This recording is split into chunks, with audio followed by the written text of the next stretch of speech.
It requires giving up a little bit of control. Yes. Right? Like you've got to start shifting your mindset from I'm going to tell the computer what to do to I'm going to lay out some boundaries and let it figure out what to do. Yes. I think that's what with CSS we're mostly trying to do. And I think realizing that we need to sort of let go of that control. And like you said, we're setting boundaries rather than setting hard rules. I think that's a really good way to look at it.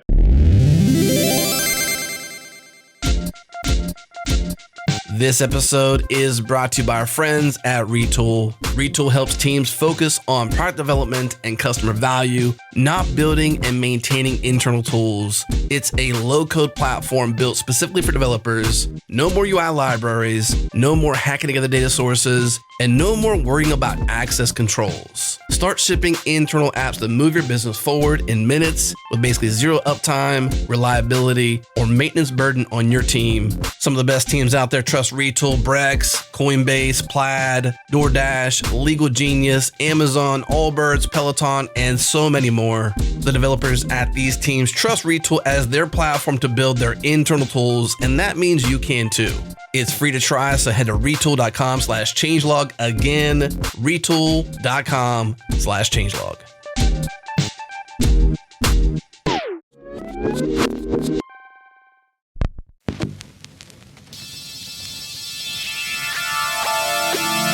This is JS Party, your weekly celebration of JavaScript and the web.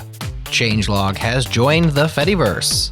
Find our Mastodon instance at changelog.social and connect with us at jsparty@changelog.social.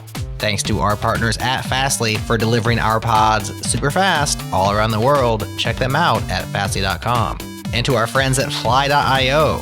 Deploy your app servers close to your users. No ops required. Learn more at fly.io. Okay, it's party time, y'all.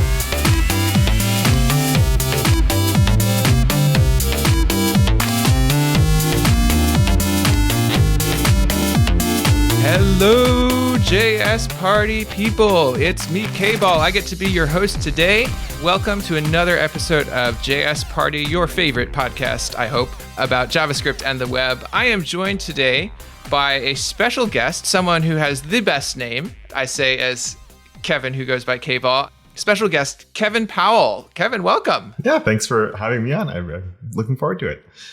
I'm excited. Well, and you were actually a requested guest. There was an anonymous listener who said, hey, I would really like to have Kevin Powell on the show. Quote, he's really good at teaching CSS. And that is what we're going to talk about today. We're going to talk about CSS and how to learn CSS. And CSS has come a dramatically long way in the last couple of years. And so if folks have not tuned in recently, there's a lot of new stuff to learn there. And it's so much more pleasant than it once was. But before we dive in, I want to do a quick promo, which is the State of JavaScript or State of JS survey is open. We'll put a link to this in the show notes. We always like to promote this each year to get a more diverse set of folks responding to that. Spoiler alert, if you like Kevin today, you like his resources, you watch his videos, you can actually vote for him under video creators in the resources section. He's there. You can also vote for JS Party in the podcasts. We are hoping that this will be the year we finally beat syntax in the survey to be the number one JavaScript survey in State of JS. We've been climbing over the years, and you can help us get there. But anyway, brief promo aside, let's talk about you, Kevin. So tell me a little bit about your background and what you do and how you got into it. Yeah, so I have a bit of a non-conventional path, I guess. I never really knew what I wanted to do, basically forever. I still don't. Yeah. So I actually have a degree in film and a BA in urban planning. So never had any ambitions or anything to do anything with the web, really. And then after I got my BA and realized that I'd probably need a master's if I actually wanted a job within that realm and not wanting to do that, I ended up going back to school for design because I was someone who always played around with Photoshop and like doing designy things and just mucking around. And I found a vocational program, so it was like 18 months. And so did that, got a job. And actually it was a really good job for the experience, but not for the pay. So I started freelancing on the side. And most of the freelance work was UI design stuff. So like website design stuff. And I'd been making websites as a hobby since high school in the late 90s and just sort of like, oh, part of this like RPG thing, I'm going to make a website for it and then set up the forums and do all of that. And then a year later, I'd find another reason to dabble in it. And it was always something that I'd come back to just for fun. So when I was doing the design work as freelance, I was like, well, if they're paying me to make the design, they'll pay me more money if I'm also making it into an actual website. And that's sort of how I started taking it more seriously instead of just some random hobby that I always just saw it as before that. And I did that for a number of years. And then I ended up getting hired at the old school that I'd gone to for design. And the curriculum had just got updated and they'd added a few web classes to it. And it was just a whole bunch of teachers that had been teaching design for 20 years that didn't have any web experience. So me and one other new teacher basically became the de facto teachers of the introduction to HTML and CSS thing. And so, yeah, that's how I sort of got into the teaching side of things as well. I love it. Well, and I bet my experience has been, if you understand HTML and CSS, your ability to design for the web is greatly improved, because like you'd never expect somebody designing a painting to not know how paints, or thinking about painting, not know how paints work. You have to understand the medium that you're working in. Yeah. And a big part of, I think, what I realized actually when I was doing a lot of that freelance work was I was doing like child themes for WordPress as my main thing.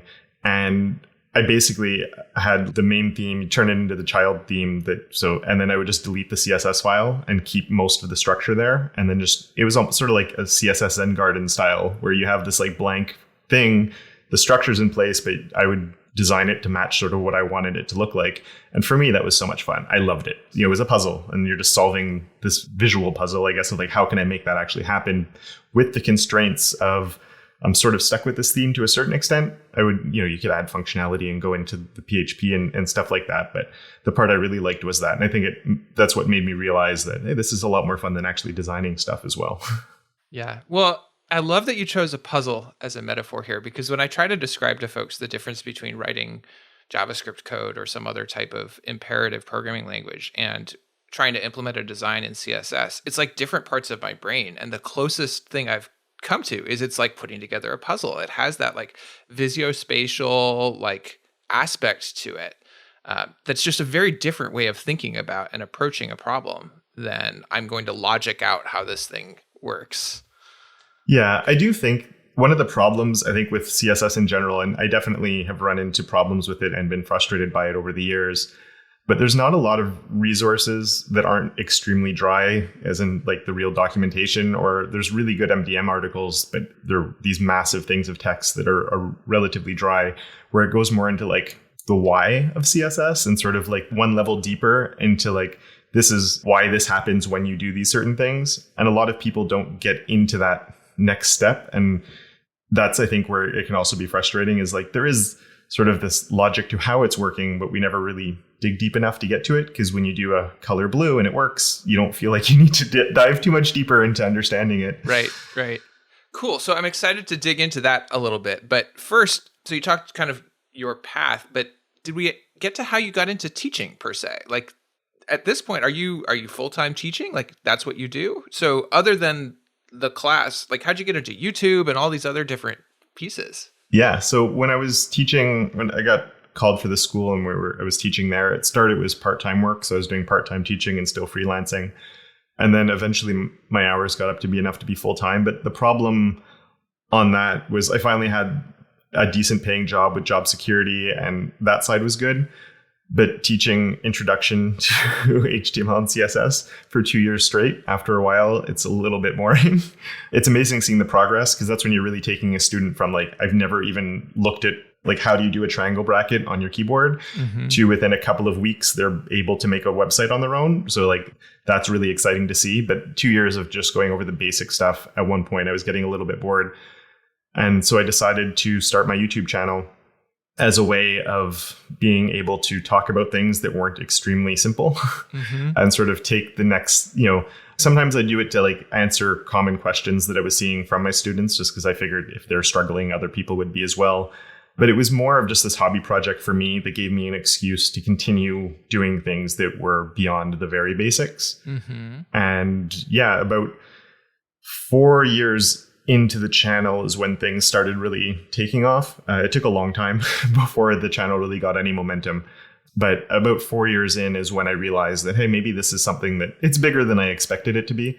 Because it really went from like purely hobby project to a hobby project that would make me $12 a month to a hobby project that was like, oh, this is a nice little side hustle. And then at one point I was like, well, maybe it could be something a bit more than that.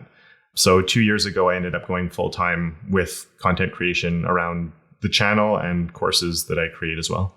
So let's dig into that learning aspect then. And you've now had experience teaching very, very beginners. And I agree that 0 to 1, it's really fun as a student because you go through it and you're like, oh my gosh, I could do nothing and now I can do something. And it's really fun to see once or twice, but like teaching it over and over and over and over again does get pretty old. But okay, so we have listeners of all different ranges of backgrounds. Let's talk about how you would start learning CSS. First, like if you're brand new to CSS, even HTML on the web, like you're brand new programmer, how would you start? And then maybe we can also talk about, say you're coming from another background. Maybe you have more of a strong JavaScript background, but you're starting to do CSS or something like that. Yeah, that's a good question. And one that I do, despite having like put together a curriculum for my classes on how to do it like what's the right approach for it. It's still something that I sort of struggle with coming up with like the perfect, this is the right order to follow. And I do get a lot of people too, like, you know, how do I master CSS? What's the fastest way I can get there? And I'm always like, it depends a little bit. I think the beginning is just, it's the fundamentals of HTML and CSS, understanding obviously what a selector is, how selectors work. So how do you choose the thing on your page that you want to style? How do you do basic manipulation to it? So I want to change the color. I want to change the background color. I want to change the size of it, things like that. And then I guess, I mean, it's pretty fast. I think one of the nice things with CSS is because it's declarative, most of the early stuff you can pick up pretty quickly. So doing those very like width, height, background color, things like that, like you start to fall into like a nice flow with how it works. The one thing I do know for some people they feel is overwhelming early on is remembering all the properties and values, because you need to know the property for everything. And I guess one of the potential mistakes they made with CSS is some of the naming of properties is a little bit strange at times. Because even with like all the text stuff, you have the font properties, then you have the text properties, like, you know, text transform. And you have multiple generations of spec designers who each had their own take on naming conventions. Yeah. So like at the beginning, it can seem like, holy crap, there's so much to remember, but you end up using like the same, let's say 30 just over and over and over. And within like 2 days of doing it, like you just remember them because you've written them so many times. And we have, you know, with modern text editors and stuff, that's what. There was a class that I was part of when I knew what I was doing, where it was like this old school teacher that sat everybody down and made everybody open up TextEdit or whatever, like debate, you know, let's go way back. And they were doing like, because I had to learn that way, because that's how things were done in my day, I'm going to make sure you guys learn this way too. And I'm like, I understand not wanting like autocomplete to, you know, I wouldn't suggest someone sits down with Copilot right now if they're learning and just let it do its thing, because you don't really know what's going on. But it's nice if you can write text and then you can see all the different options that are there. And you're like, oh yeah, I need text transform, let's say, or text decoration. And just getting that little visual reminder can be also really useful. But yeah, I think early on, it's just making those connections between how do I select something and then the basic properties of how you can actually accomplish anything. And very quickly getting into layouts. Well, that was one of the questions I had is like, do you start with individual element graphical properties and then move into like layouts and relationships and like the things where you have to think about how different things relate to one another? Or do you kind of do it all at once and then get deeper and deeper as you go? Or like, how do you kind of lay out a curriculum that's going to help somebody learn this stuff? Yeah. So usually my introduction to everything is like, let's do a very simple, like informational page about something. So, you know, it gives you an excuse to have like an H1, like let's say all about cats. So you have your H1 is your all about cats. Then you have maybe a couple of paragraphs. Then it's a good reason to have a list. You probably can throw an image in there and throw a link or two in there. And you just have this really simple thing. And then that right away just having a really simple page like that opens a lot of doors onto, okay, so how can I select all of my text? And then you don't even have to really like, this is the cascade. You just go like, let's start by styling our body and understanding that too, obviously, but then relying on how like inheritance works on that without really being like, I don't want to like hammer home and get too technical when somebody's really new, especially if they have no computer. It's the first time they're writing any code at all. It's just this idea, like if you put it here, it's going to apply everywhere. We can learn more about like the specifics of that once we need to, but let's just, I think that like the cognitive overload can be really easy. So just keeping it simple, but like, let's change the font size. Let's change the font family. Then let's set a background color for our body. And then, okay, so everything's changed. Now let's go. Now I want to change just the H1. How do I do that? Now I want to change my first paragraph, but not the second one. So then that brings up the idea of having classes on something. Right. So really starting with this idea of how do I identify what it is I want to manipulate and what are some of the basic options that I have available for me to manipulate it. Yeah, exactly. And I think that like just by starting really simple like that, like you can get so much progress done in one day that people just feel like empowered by the end of that. Like you went from not knowing what code looked like to being able to put this really simple thing together, and probably looks really ugly if you're just, a lot of the time you're using color keywords or just like random hex codes. But it looks the way you told it to look. Exactly. Yeah. So it's empowering just getting those simple things done without overcomplicating things too much, for me, is the key. I like trying to keep things as simple as possible. That does get a little bit harder because the natural next step is, I need these two things to go next to one another. And so how do we do that? We sort of went through like when you had to use floats and it was hard to explain, but it was the only choice. So you just said like, well, you do it, it works. And if you really want to get into it, we can. To now it's like, well, do I teach Flexbox or Grid? Which one's better to learn first? I don't want to show both options right off the bat. Like if you're brand new, just because then it's too many choices. Yeah. The person needs to make a decision. And like ideally you're at the very beginning, it's just like, this is what I want to do. I know if I use this, it will work. Later on, let's save like the harder decision making for when we have a bit more experience, even if it's like 3 days of it. But yeah, getting into which one of those two is better. And I used to be a very big proponent of learning Flexbox first and then Grid, because I think Grid is amazing. It has the downside of having a lot of unique values and properties. So does Flexbox, but Flexbox is a little bit different and it sort of does stuff like you do a display flex and it flexes and something happens. Whereas display Grid, you have to do a little bit more. And then there's so many different new things with it. But the more I've done, I actually think that learning Grid first makes more sense now, but not learning all of Grid, just because there's so much to it. Like you don't need to get into line numbers and naming lines and grid template areas. It's cool things, but you could do something really simple without diving that deep early on. And it's a little bit more predictable in how it will behave because you tell it what to do. It's much more explicit, at least in the basic versions, exactly. Right? And explicit is good when you're first learning. Yeah, exactly.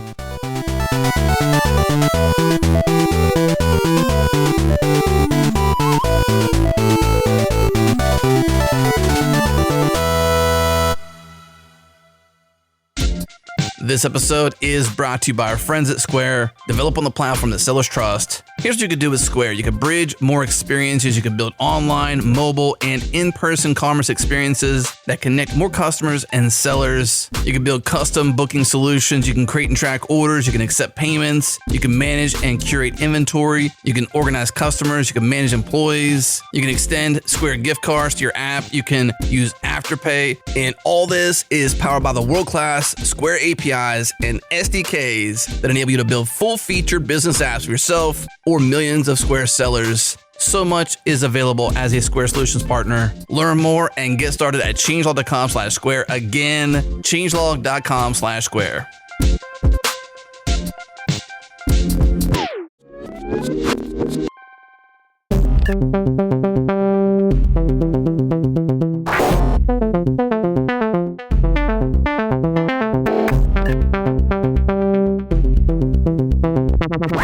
Let's maybe dig in a little bit then if you're teaching Grid first. And I think my sense is it probably maps to how closer to how people are naively thinking about how stuff would work, right? I'm going to lay things out in 2 dimensions the way I would expect it. Whereas flow was always a big mental gap for folks. But I'm curious what you've seen, if there are sort of models, that sort of deeper layer that you talk about in terms of mental models that help people really grok Grid. Yeah. So I think when it comes to most things with CSS, the mistake I see most often, especially from people that aren't super comfortable with it, is they over declare things. So whether that's just throwing a width 100% on there when like it's a block level element that's just auto width and it's taking up the space anyway, or if it is creating a layout where they're being maybe overly explicit on what they want their layout to do. So like if I start with grid, I'm not going like, let's build out our entire layout for this whole page and then build all the sub pieces and all of that. It's more like, let's put just a regular container or wrapper like you'd normally have just to stop it from being full width. And so you go, now I have this section that needs to have 3 columns in it. Obviously for that, we could just do a display flex. And if you have a parent, the 3 items become 3 columns. But the more you sort of get into like different use cases, because like I'll show like the perfect demo and it works perfectly. And then someone's going to take the exact same thing, but their content is different. And those 3 columns aren't the same size. And then you have to go, okay, well, this is what we need to do to actually get it to work. And then it ends up dragging out, or, you introduce an extra level of complexity and having to dive into that. Whereas it's okay, I need 3 columns. So I'm going to do like a display grid template columns, 1FR, 1FR, 1FR, or repeat 3. Obviously, it does mean you have to explain what an FR is, but it's not that big of a mental. You're just saying like each one is an equal piece. If you did 2, that one takes up double, sort of. But it gives them the 3 columns, and then you can sort of move on from there. That works. It's my 3 columns. I'm happy. I can move on. And it's robust to what's inside of it. Exactly. In a way that naive Flexbox may not be. Yeah. And you just sort of can keep on going.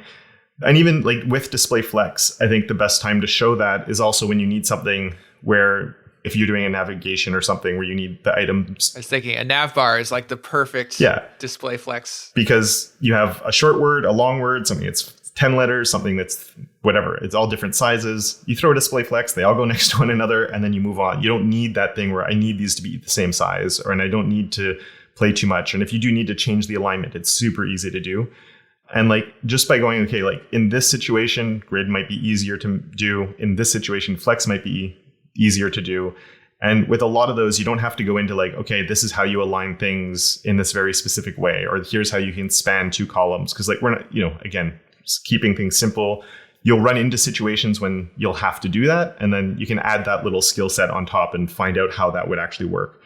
But yeah, I think just like relying on just like the natural flow of the page is such like something that people don't always take advantage of as much as they could. And then just adding in where you need to and just trying to keep things on that front as simple as possible and as minimal as possible. The less lines that you have to write to accomplish your goal, generally the better, and the easier it is to maintain and the better it is to understand what's actually happening. Yeah. So do you have tools that you use to help people get familiar with Grid and Froggy, like in Flexbox? Like I'm remembering I used to send people to Flexbox Froggy and Grid Garden and like those. I don't know if those are still like the cutting edge of how people learn here, but those were amazing when they first came out. Yeah, those are still in my list of sort of resources just to like learn the properties. There's the Flexbox Zombies as well, which is a lot of fun, and Grid Critters, I think it is. Those have a paid aspect to them, but even the free tier of them is really, really good and fun just to go through sort of the exercise of gamifying learning a little bit, which is always good. And because it's a visual thing where you're just moving stuff around, basically, I think those are fun ways to learn for sure. We'll include links to those. So is Flexbox Zombies and Grid. What was the other one? I think it's Grid Critters. Grid Critters. Okay. So you've got sort of basic layouts you're kind of going through. Now, let's say they're comfortable laying things out in a standard design. They are familiar with basic properties, how to change color and font family and like these things. Where do you go next? What's your sequence beyond the basics?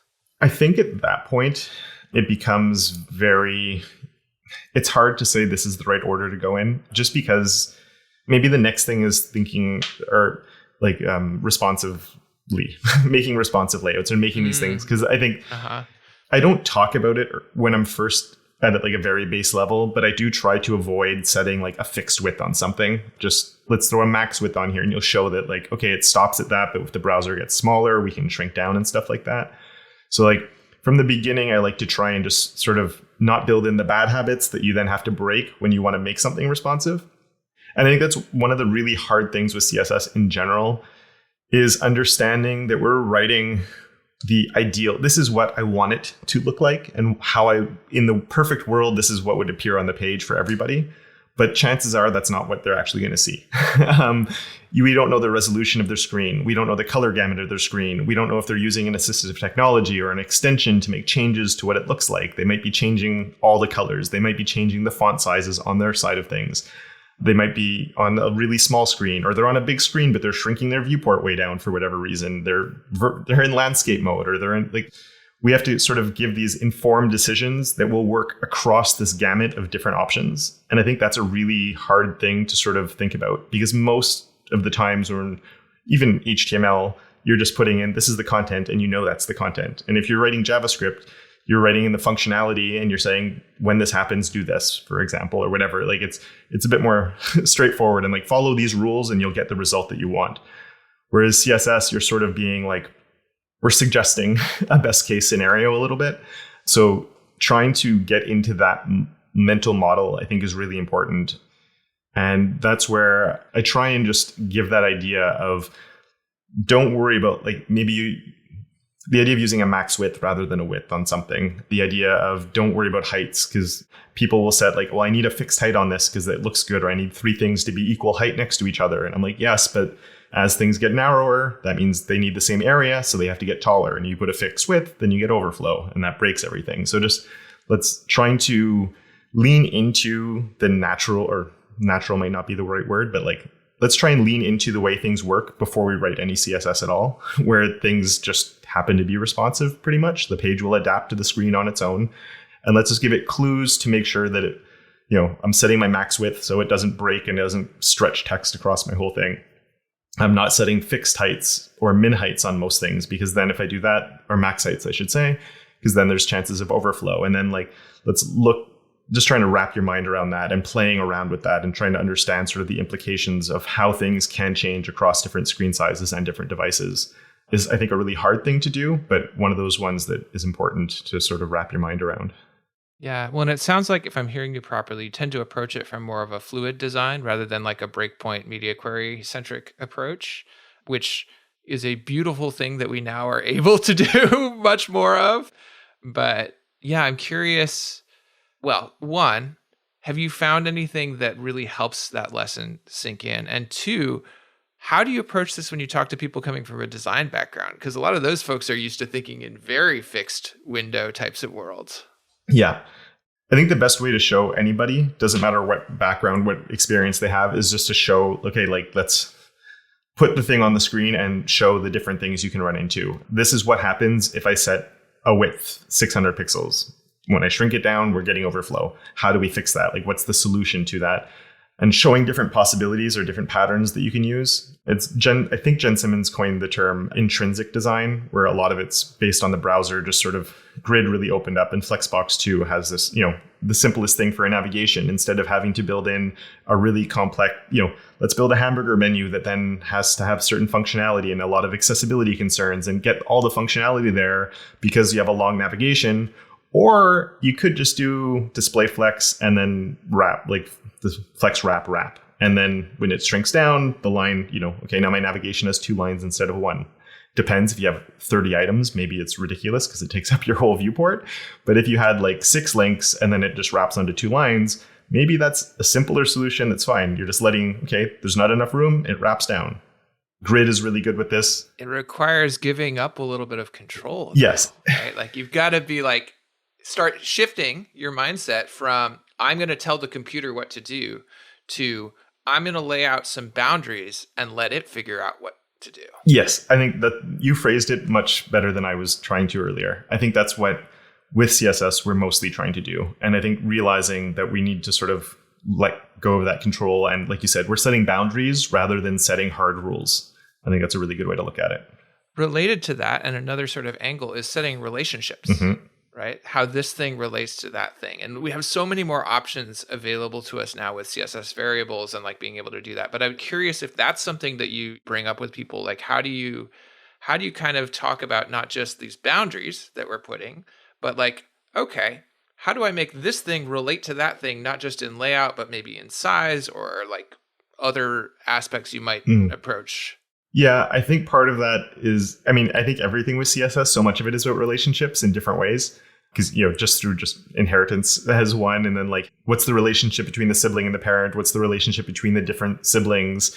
So I think that's a very important thing to understand, is just the influence one element can have on another and how we can change those influences. And that's definitely where things start hitting that, like, okay, it's not just color blue and background green. We're getting into something that's a little bit more complex, and the rendering engines are amazing at what they can do. But understanding sort of the implications of, if I do a display flex, like what's actually happening. And I do think at one point that becomes the next step of, rather than just going, if I do a display flex, these things go next to each other, to when I do display flex, what's really happening here? And I think at one point you do need to understand why things are happening. I have a hard time when I'm doing my videos, because a lot of people will complain that they're a bit too long. And it's just because I always like explaining why things are happening instead of this is the code you need. And I get sort of into these little rabbit holes, and even editing them now, I'm always like, okay, what do we really need to know to understand this versus what's just me sort of nerding out a little bit. But yeah, understanding like, if I do display flex, that's actually changing the inner behavior of the parent, not the outer behavior of it. It's still a display block, but inside now it's flex. All the display properties that were on those inner items don't really matter anymore, because those are flex items now. What does a flex item mean? How does that work? And then, okay, they're matching in height. How can I get them to influence each other's widths? Or how is the parent influencing the width? And how is the size of each one actually being calculated and stuff like that? Because it's surprisingly complex how the browser determines how big something should be by default when we do a display flex on there. It's hard too, because if you're a student and you have all the time in the world, it's not that, you feel like you've reached that step, or you have time to sort of get in that. If you're working in industry and you're told to make this layout and you're just sort of searching on Stack Overflow for a solution or something like that, you don't necessarily have the time to, okay, let me set aside 3 hours to understand the Flexbox algorithm a little bit more. But if you do have that, I think it's definitely worth, and you sort of feel like you're at that stage of needing to understand what's actually going on, I think it's worth the time to try and understand it better. Well, it can be magical too, right? Like I've definitely had things where like somebody's struggling with a layout for hours and they have like 60 lines of CSS trying to do it. And then you come in and you're like, no, you know what? If you use these like 5 lines of Flexbox, it just works. Yeah. I think that's like I was saying earlier on, like people like to over declare a little bit because they're just trying to like make it work. And when it's not, there's like, if I put more stuff on here, it like, okay, that didn't work. So let me try this and this and this and this. And so often it's just like, remove all that and see if you can find a simpler approach. Because usually it's a red flag when you see, especially if it's layout related, if you see lots of code going on, it's usually a red flag. Or Z-index says, yeah. Damn it, go on top. Yeah. Oh boy. It's fun. If you go on CSSStats.com, you can see like all the stats for it, so how many colors and properties and all the other things, but it actually shows you all the different Z indexes that were declared. So sometimes you can see that there was like an angry developer working on something because there's like Z index like 9999999. It just like goes on and on. They're like, this is going on top, damn it. I love it. I love it.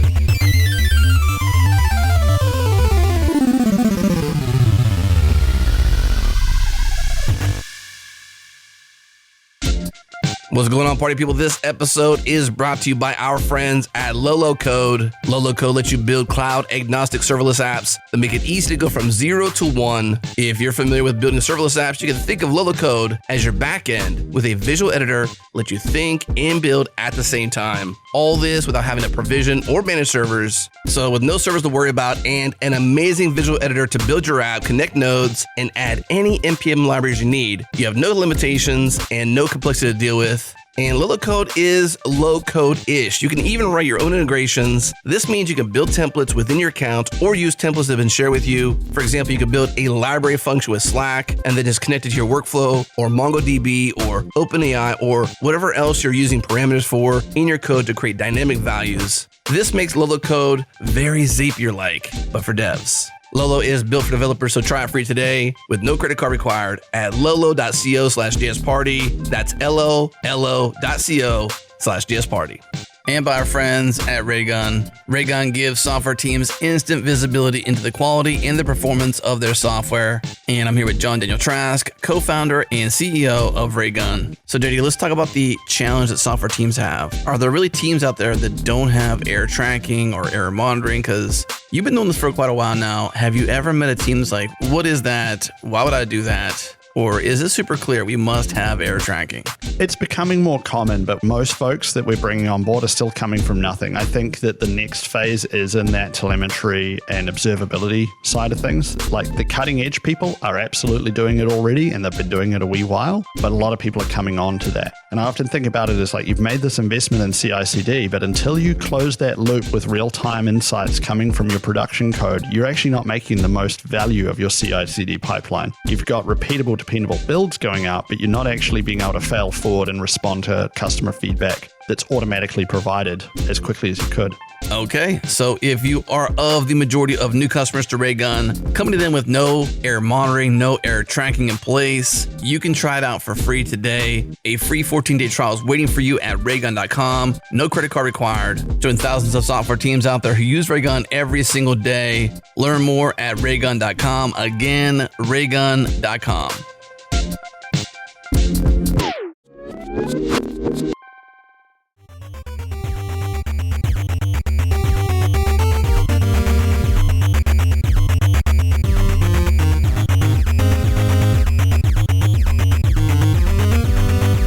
So we've talked a little bit about sort of how you sequence and teach folks things over time. Now, as we sort of alluded to earlier, like the body of the CSS spec is just massive, and there are hundreds of properties. And many of those, at this point, you can mostly just ignore. Either because like you don't need them in very many cases, or because something else has come along that's better. Mm-hmm. Are there particular things that come to mind if I say, okay, what's old, what's broken, what should somebody just ignore when they're learning CSS? Or at least ignore for the first 6 months? Yeah, that's a really good question. I've never been asked that before. I think I do still see people asking about float-based layouts because I think they find sort of learning paths that involve it. So I would say if you're following something that has float-based layouts, just skip that section at the very least. And maybe it's a red flag that the rest of it's out of date.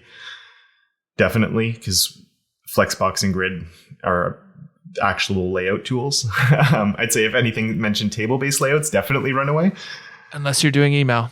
Unless you're doing email. I do feel bad for people that still work in email, or not still, that have to work in email and have to deal with that side of things. I know there's tools that make it a lot easier these days. There are tools that help, but once again, like first layer, you don't have to worry about it. But as you try to understand how it works in email, it's table-based layouts. Yeah, it's a little bit of a mess there. But I've had some people being like, if I take your course, can I apply this to email layouts too? And I'm like, no, don't use this. You go find a specialist that knows what they're talking about for that, because this does not apply. No, it's really a slight divergence there. But like, if you've never touched emails and email layouts, like imagine you're targeting browsers from the 90s, maybe, right? Like for a wide swath, I think it's still Microsoft Word underneath it, rendering it for like a lot of the Outlook. Like it's hideous. And there are tools. If you're going, I recommend MJML at this point, I think, if you're looking at it. But it's a totally different world, and don't think that what you're learning about CSS will work there. Yeah. Other old things that don't apply. That's a really good question. I think it's more a little bit just trying anytime that something's you're just having to layer stuff on top of other solutions, on top of other things. That's the biggest thing of like, don't do that. Don't over rely on media queries. As much as I'm into intrinsic design, media queries are still a requirement these days. You need them, just not for everything. You shouldn't have like 37 breakpoints or something, but it's normal to have media queries. Just try not to rely on them too much. See if you can find ways that work just intrinsically and that you don't have to sort of fight the browser with to get things exactly the same. And actually, brief diversion on that. Let's highlight a few of the ways that people can do that. So you've mentioned max width as one, and heights. I think there's a lot of flex and grid properties as well, but maybe we can just sort of lay out a few of the options available to folks for responsiveness without media queries. Yeah, so definitely flex with flex wrap that just lets things, if you have a min width on them or whatever, but give them a flex grow. So they'll fill up the space, but they hit that min width, they'll sort of start wrapping down. They can fill the space back up again. Using grid, my favorite thing, or one of my favorite things with grid, is the syntax of it's a little bit verbose and kind of weird looking. So when you first see it, it's a bit strange, but you have the auto fit. So you're doing like, it's a mix of a whole bunch of things that are unique to grid, which is why it's a little strange looking, but it's your grid template columns, and then it's a repeat function. And in the repeat function, you're using the auto fit keyword, and then you have to use a min max function. So it definitely looks a little strange, but once you have that, like you just change your minimum size basically, and it works. So it's not like you're coming up with different solutions every time. If you've never tried it, just look that up, like the auto fit with grid, and you'll find the one line of code you basically need to get it to work. And super great at building just sort of like this tiled layout that will, it's 5 columns, then 4, then 3, then 2, then it just stacks and it works. It's fantastic. Yeah, I think those are like the two main things of just letting the layout adapt on its own and letting the browser figure out what works best based on those sort of the limits that you're placing on it. Yeah. I've used the clamp function occasionally as well. Yes, clamp with typography and even doing it with like padding and margins can be super useful. So clamp lets you set like a minimum and maximum value, and then you can use a viewport unit in the middle to adjust. So it's sort of like, okay, we're going to grow or shrink with the browser, but we're setting a minimum and maximum of how much you can actually grow. The natural instinct for me there is always just for typography, so you don't need to redefine stuff. Yeah. And there's really good tools. My favorite one's utopia.fyi. It's like a fluid type generator that works super well. And even if you are going to use media queries, because I still, as much as the fluid type is amazing, sometimes it just doesn't work with your design system or the site that you need to build, or your designer's giving you more specific things. Or you might need something different in mobile versus desktop, and like you clamp in each one, but you still need to swap. Yeah. Totally. But even there, just using like custom properties, and my font size is, I don't know, whatever font, you name it, you give it a value. But the nice thing with custom properties, which are CSS variables, basically, you can redefine them within media queries. So you could redefine your whole font size thing with one breakpoint. Everything just changes. You don't have to go looking through your elements to change them on a per element basis or whatever it is. And that has the advantage over preprocessors like SAS or less and stuff like that, because they can't redefine within a media query. You have to sort of do it the backwards way, which is more work. And even like there's min and max. We have clamp, which is setting a maximum and minimum. We also have the min and max functions. So you can provide it 2, or you can provide it 10 values if you want, but it will always take whichever value is the biggest, or a min would take whatever value is the smallest. Sometimes those don't have the most obvious use case, but every now and then you just run into like the perfect thing for it. Yeah. Anyway, I diverged just a little bit on this. Were there other sort of old and busted things you were going to highlight for folks that they could ignore? There probably are that I can't think of off the top of my head. I'm trying to like think back into like old things that I used to teach and other stuff, but I can't think of anything that's like this glaring thing that's jumping out at me right now. If something comes to mind, I'll let you know. Or if you have anything that you might have lined up already, but yeah, I can't think of much. Float-based layouts is definitely up there. What else did we used to do a lot? I mean, I don't think there's folks still doing like image-based corners and other stuff like that out there. Actually, I just put out a video maybe 2-3 weeks ago that was like looking like 1997 versus now. And like I made a button in Photoshop and then like sliced it up. And I was trying to remember how to actually do it. And I'm just like, I recorded myself doing it. I was showing how, in theory, how it would work. And it was completely broken. And I'm just like, let's just throw a border radius on there. Thank goodness we have this. Actually, one thing that I will say that I see a lot still is questions about prefixes, which is sort of when CSS 3 happened, and it was amazing because we finally could do border radius and box shadows and all these amazing cool things that we could never do before.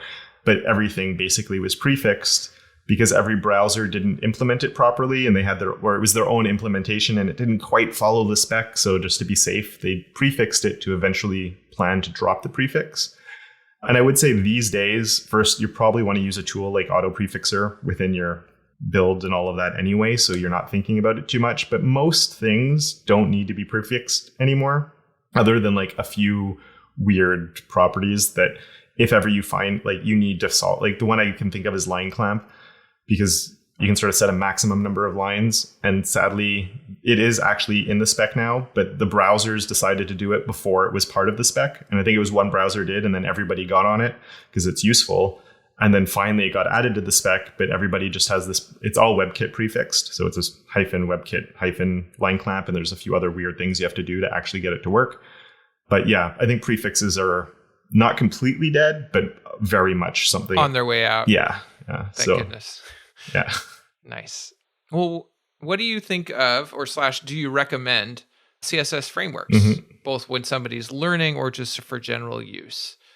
So being someone who likes to teach CSS and understand CSS, I'm a big fan of just writing CSS. So I am biased in my answer, and I do want to say that because definitely I think that For me, the best thing to do is understand CSS before using any framework, just because you're 100% you're going to need to do something that isn't really explicitly outlined in the documentation for whatever framework you're using, and you won't know how to do it, or you won't know how to fix that. But if you understand how CSS works, you'll potentially be able to come up with a relatively easy solution, hopefully, and maybe a hacky one, worst case scenario. That said, I did learn a lot back in the day using Bootstrap.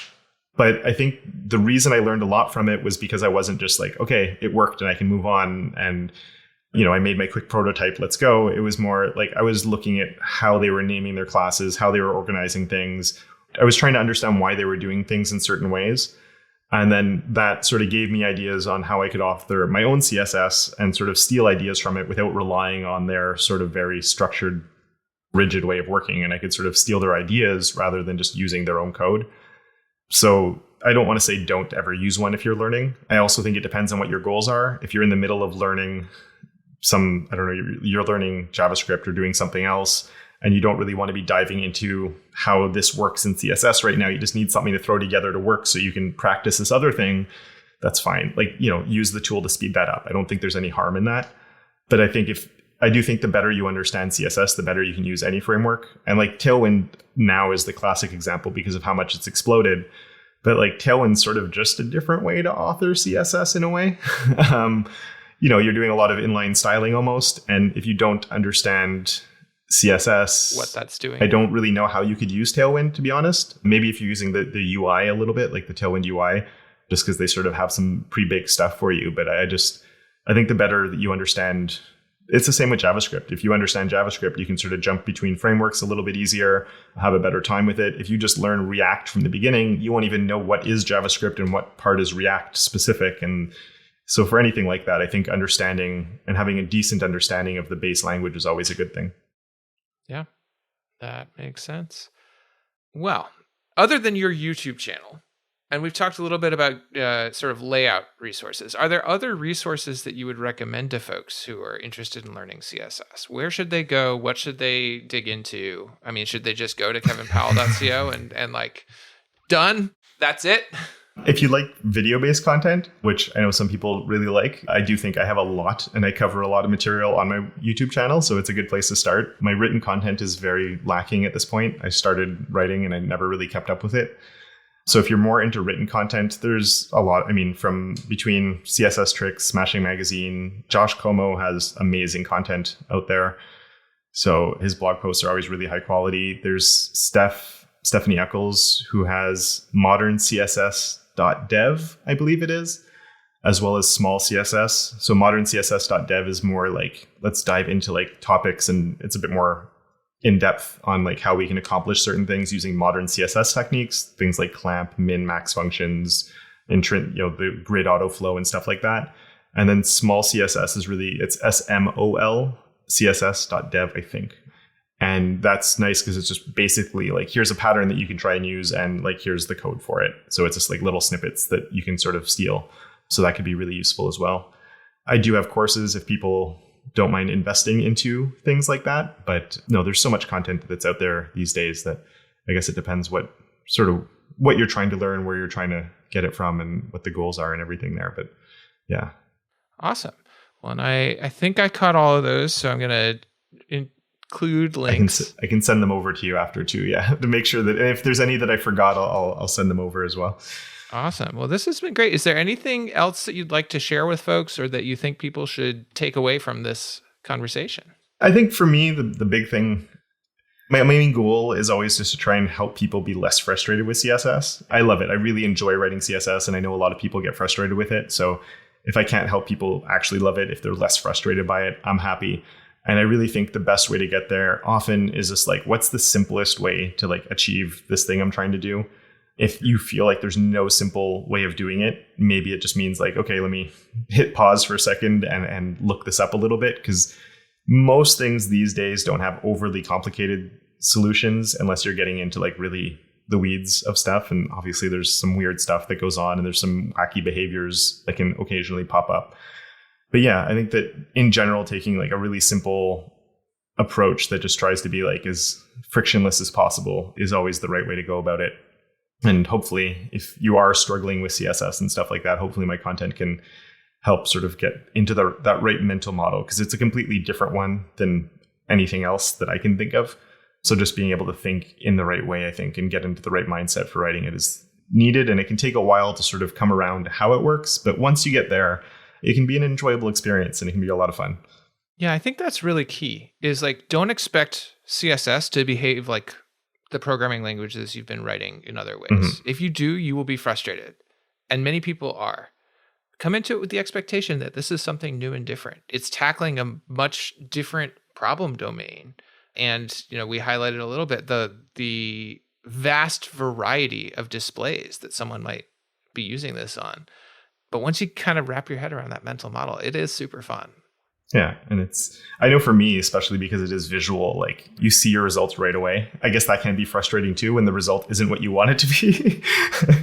But like, there's like that instant gratification a little bit with it that I get more with CSS than I do with when I'm writing other things. So I think it's really enjoyable and a lot of fun. And I think as long as you can get into the right mental model for it, I think anybody can enjoy it. Awesome. Well, thank you so much, Kevin, for spending the time today.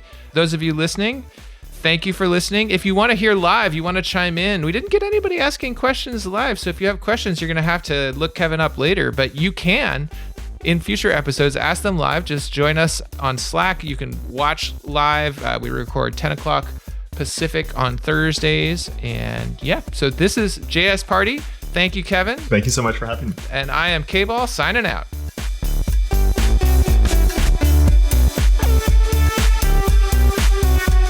You heard KBall. Go take the State of JS survey while there's still time. It closes on December 15th. While you're there, let them know you listen to JS Party. We'll beat those blasted syntax guys one of these years. You blasted kids! Why didn't you mind your own business?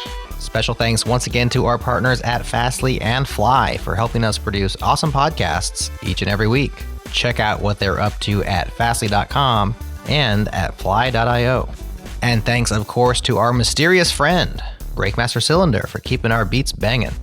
Next up on the pod, I sit down with Ryan Dahl. Yes, the Ryan Dahl that created Node and now runs the Dino project. We had a deep conversation on Dino's new NPM support, JavaScript containers, the future of web development, and much more. I'm not gonna lie, this one gets a little bit spicy. We'll have that episode ready to put in your ear holes next week.